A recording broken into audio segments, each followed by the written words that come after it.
He had a name, but it was seldom spoken. To his people he was the Crimson Knight, the hero who'd killed a demon and took its powers for his own, and overcome the tempting, corrupting blight, and only evil thenceforth had he rent. He had returned home for his daughter's wedding, and had forced some cheer from his hell-clouded heart. One morn, by summer sunlight blessed, he went to walk through the forest, hoping nature by her serene and calming art would aid him against the constant fell whispering.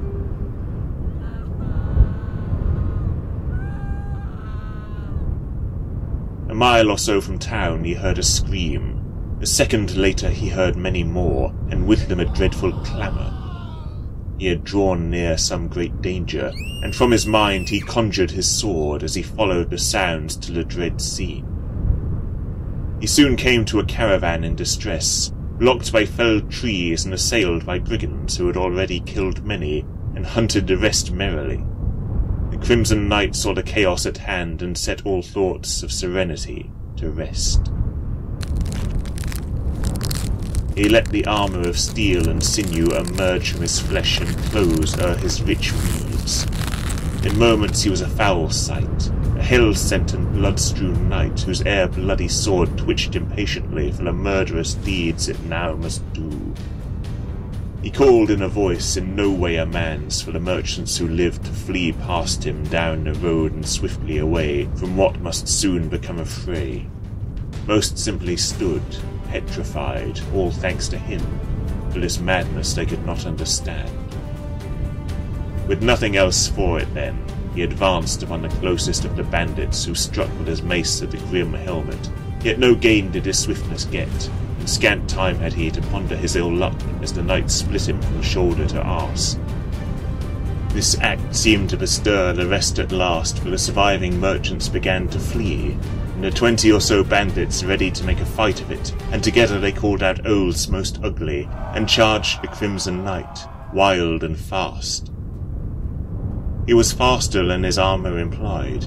He backed away and the fools followed after, whilst opportunistic sword stabs knew fallen souls for hell did grab, and hell's steel with each strike did ensure each one died at once, that souls might downward fly.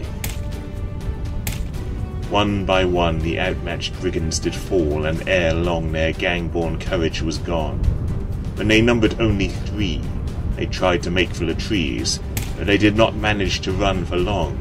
Soon the Crimson Knight had caught and cast down all. He tarried a trice to look at his work and the fallen innocents laid around. Such a paltry display of death, and scant blood in his indrawn breaths. A familiar voice neath his skull did sound, and what control he had left it tested and irked. He thought the survivors he'd bidden flee, and the voice he'd strove with so long whispered, "Fitting prey, their blood running hot. Hunt them down, such as their lot. Stop fighting me, and no more shall you suffer. You'll not be sated on only the guilty." The thought of it was a sweet one as ever, and age had dulled his once burning outrage, for he'd fought this beast for so long, and its temptations were still strong.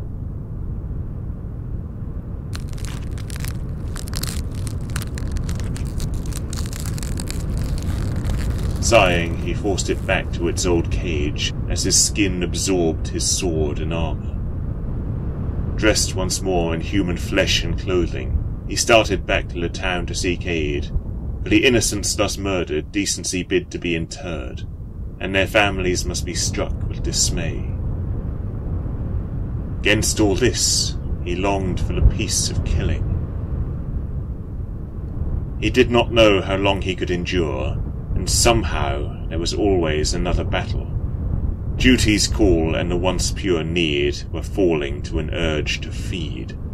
Conscience's warning oft seemed mere prattle, and death, in the end, might prove the only cure. But that was no concern for this blessed time, for his beloved daughter was to be wed, and no fell whispers twixt his ears would be allowed to interfere, and wherever his shadowed future led, For her, somehow, new strength he'd strive to find.